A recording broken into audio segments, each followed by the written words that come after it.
हरि ओ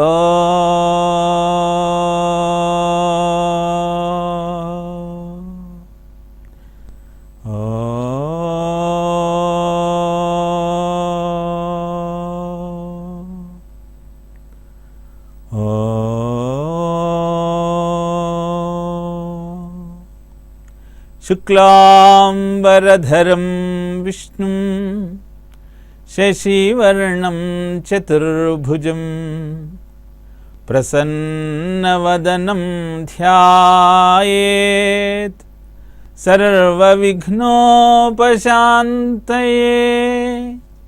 अगजा आननपद्मार्कं गजाननमहर्निशम् अनेकदन्तं भक्तानां एकदन्तमुपास्महे एकदन्तमुपास्महे। गुरुर्ब्रह्मा गुरुर्विष्णुः गुरुर्देवो महेश्वरः गुरुसाक्षात् परं ब्रह्मा तस्मै श्री गुरवे नमः। सच्चिदानन्दरूपां तां गायत्री प्रतिपादितां नमामि ह्रीं ऐं देवीं धियो नः प्रचोदयात्। ओम श्रीमात्रे नमः। ओम श्रीमात्रे नमः। ओम శ్రీమాత్రే నమః. పూజా టీవీ ప్రేక్షకులకు నమస్కారం. భాగవత కథలు కార్యక్రమానికి స్వాగతం. దితి గర్భంలో నిక్షిప్తమైన కశ్యపుని తేజస్సును తన పాతివ్రత్య మహాత్యంతో 100 సంవత్సరాల పాటు దితి బహిర్గతం కాకుండా నిరోధించింది. కానీ దితి గర్భంలోని ఆ కశ్యపుని శక్తి క్రమక్రమంగా భూనభోంతరాలన్నింటినీ వ్యాపించసాగింది. శక్తిని ఆపటం ఎవరి తరమవుతుంది? Wherever there is an energy it has to do some work. ఆధునిక విజ్ఞాన శాస్త్రం కూడా ఆమోదిస్తున్న సత్యం ఇదే. కానీ గమనించాల్సిన విషయం ఏమిటి అంటే, ఋషిపీఠమైన భారతదేశంలో యుగాల నాడే మునులు, ఋషులు, తపస్సులు అద్భుతమైన ఈ జ్ఞానాన్ని దర్శించి ప్రజాబాహుళ్యానికి అందించారు. ఇప్పుడు జరుగుతున్నది సాంస్కృతిక పునరుజ్జీవనం మాత్రమే. ప్రతిపాదించింది, ప్రజలకు అందించింది సనాతన భారతీయుడే. యుగ యుగాల పురాణ సంపద మనదెగా సోదరా, జగ జగానా భరత కీర్తిని ప్రదర్శింపగరమ్మురా. కృష్ణతత్వము రామ విజయము వ్యతలనన్నిటి బాపు సత్యము. వారసత్వా సంపదలను మరువబోకుము సోదరా, భువిని దివిగా మార్చగలుగుటే భారతీయత నమ్మరా. భువిని దివిగా మార్చగలుగుటే భారతీయత నమ్మరా. భువి అంటే భూమండలం, దివి అంటే స్వర్గసీమ. భూమండలంలో ఉన్న ప్రజల అందరి జీవన విధానాన్ని స్వర్గతుల్యంగా మార్చగలగటమే భారతీయత. ఈ భారతీయత భారతీయ జీవన విధానం నుంచి ఉద్భవించింది. భారతీయ జీవన విధానానికి అందించిన జ్ఞానమంతా భాగవత కథాసుధనే. కాబట్టి భాగవత కథలను వింటూ, ఆ సత్యాలను గ్రహిస్తూ, జీవితానికి అన్వయించుకుంటూ అద్భుతమైన ఆరోగ్యంతో, ఆనందంతో విలసిల్లే ప్రయత్నం చేద్దాం. కశ్యపుని శక్తి భూనభోంతరాలు వ్యాపించటం వల్ల ప్రజలంతా భయభ్రాంతులకు లోనయ్యారు. రాత్రి పగలు కానటువంటి ఆ పరిస్థితిలో ఏ నిత్య నైమిత్తిక కర్మలను ఆచరించాలో తెలియక అయోమయ స్థితికి గురి అయ్యారు. దిక్కుతోచని దేవతలు విధాతను శరణుజొచ్చారు.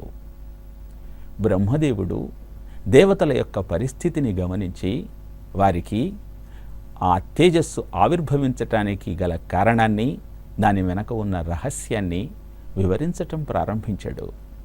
సనకసనందనాదులు వైకుంఠవాసి అయిన శ్రీమన్నారాయణ్ణి దర్శించుకోవాలన్నటువంటి సంకల్పంతో భూమండలం నుంచి వైకుంఠానికి బయలుదేరారు.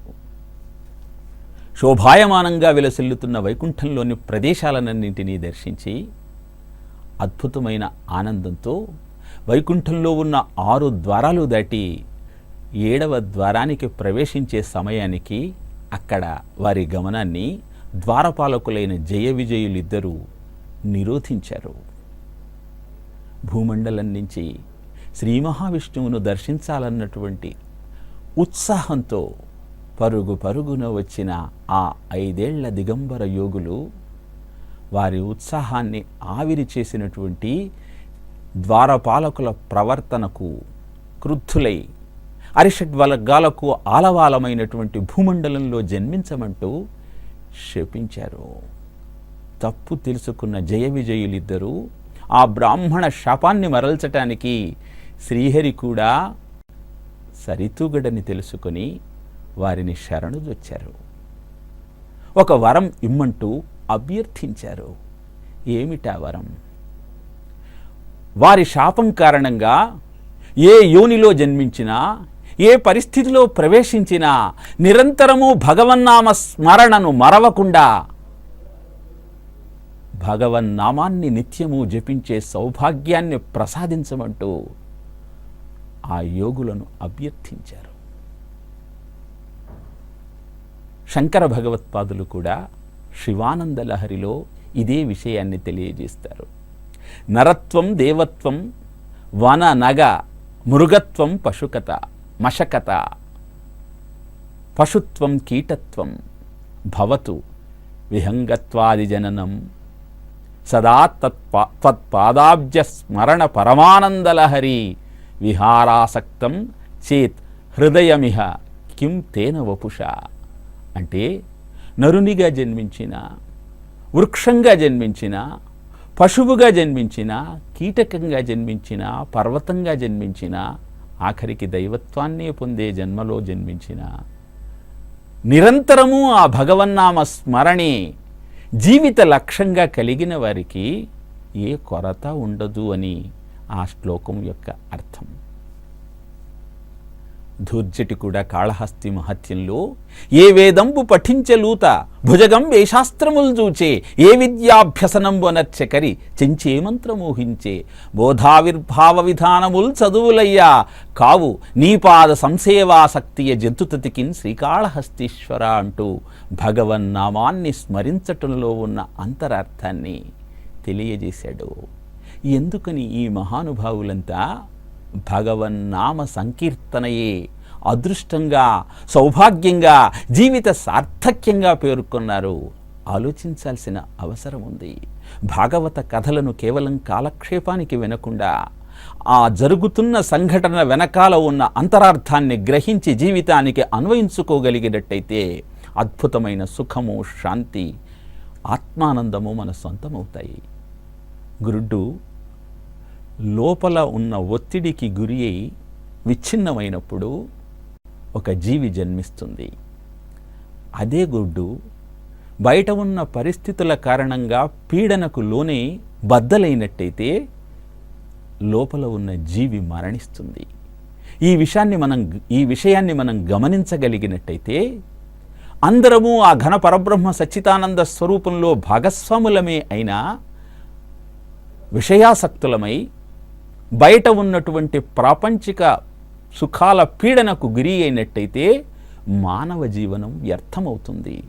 అలా కాకుండా ఇంద్రియాలను అంతర్ముఖం చేసుకొని అంతర్గతమైనటువంటి ఆత్మశక్తిని గుర్తించగలిగినట్టయితే అద్భుతమైన మోక్ష పథానికి సోపానాలను నిర్మించుకోగలుగుతాం. యదా సంహరతే చాయం కుర్మోంగానీవ సర్వశః ఇంద్రియాణీంద్రియార్థేభ్యః తస్య ప్రజ్ఞా ప్రతిష్ఠిత అంటూ భగవద్గీత 2వ అధ్యాయంలో కృష్ణుడు తెలియజేశాడు.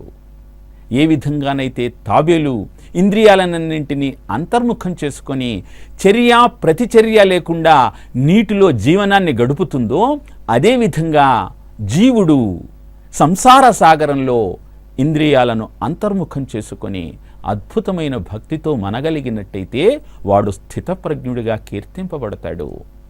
అలాంటి ఆత్మశక్తిని మనం గుర్తించుకోవాలి అంటే కావలసిన సాధన, లోపల కలగాల్సిన ఒత్తిడి భగవన్నామ స్మరణ ద్వారా మన సొంతమవుతుంది. ఈ విషయాన్ని మనం గమనించగలిగినట్టయితే వారంతా నిరంతరము భగవన్నామ స్మరణ చేయమంటూ వారి కీర్తనల ద్వారా వారి జీవితంలో వారు ఎదుర్కొన్నటువంటి సంఘటనల ద్వారా జనబాహుళ్యానికి తెలియజేశారు. ఈ విషయం జయ విజయులిద్దరికీ క్షుణ్ణంగా తెలుసు. అందుకే తాము చేసిన తప్పిదాల వల్ల బ్రాహ్మణ శాపానికి గురి అయి భూమండలంలో ఏ యోనిలో ప్రవేశించినా, పాతాళానికి వెళ్ళినా కావలసింది కేవలం ఆ సమస్య నుంచి బయటపడగలిగిన ఉపాయం మాత్రమే. ఆ ఉపాయమే భగవన్నామ స్మరణ. అందుకే వారు ఈ వరాన్ని కోరుకున్నారు. సనక సనందనాదులకు జయ విజయులకు మధ్య జరుగుతున్న చర్చ, తద్వారా కలిగిన కలకలాన్ని గమనించినటువంటి విష్ణుమూర్తి 7వ ద్వారం దగ్గరికి విజయం చేస్తూ ఉన్నారు. ఏ విధంగా వారు ఆ 7వ ద్వారం దగ్గరికి వస్తున్నారో ఒక విరామం తరువాత తెలుసుకునే ప్రయత్నం చేద్దాం.